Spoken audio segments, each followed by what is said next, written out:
Araw ng Kagitingan, pero alam mo pa ba ang mga nangyari o kaya'y kilala mo pa ba ang mga bayani ng World War II?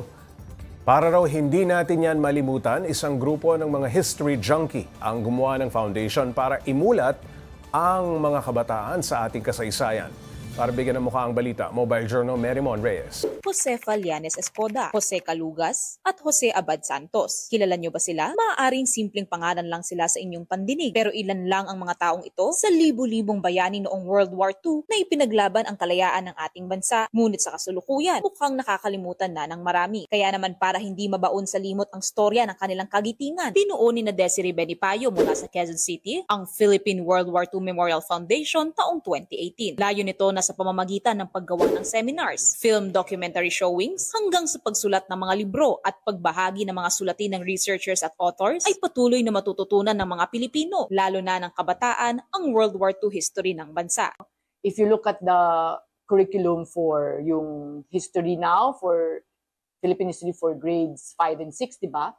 Wow, 1 or 2 sessions lang yung World War II. So what will the children know? They don't even know what bataan means, di ba? Binubuo ng mga profesional, history enthusiasts, at illuminaries or experts tulad ni historian Dr. Ricardo Jose, kaisa nila ang Philippine Veterans Affairs Office sa paglaganap ng kamalayan tungkol sa World War II. Nagtayo rin sila ng World War II Library sa Barangay Bahay Toro QC na pinuno ng lagpas 300 mga libro para sa mga estudyante o researchers na nangangailangan ng resources. Kaya kahit pa mga haka-haka in the past, kayang-kayang i-debunk. There is this one fake news, no? Yung kung iahalin tulad natin sa ngayon, na lagi, umikot ka sa Maynila, sabihin mo na, naku, grabe yung mga Hapon, no, ng World War II.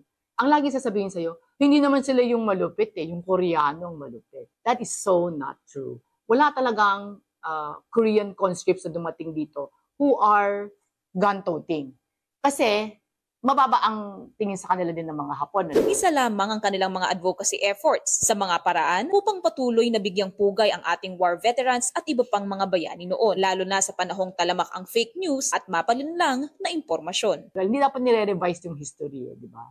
So, yan yung problema, that revisionism is so hard to combat. It's really very important for us to know and to remember our World War II history. You should never forget. It was a dark part of our history, but also a glorious one because tayo rin ang lumaban para sa bayan. Pagdating sa kasaysayan, hindi porket nakalipas na ang mga nangyari ay dapat na itong kalimutan. Dapat itong itinuturo at ipinapasa sa mga susunod na henerasyon dahil ang kalayaan na meron tayo ngayon ay dahil din sa kagitingan ng mga Pilipino noon.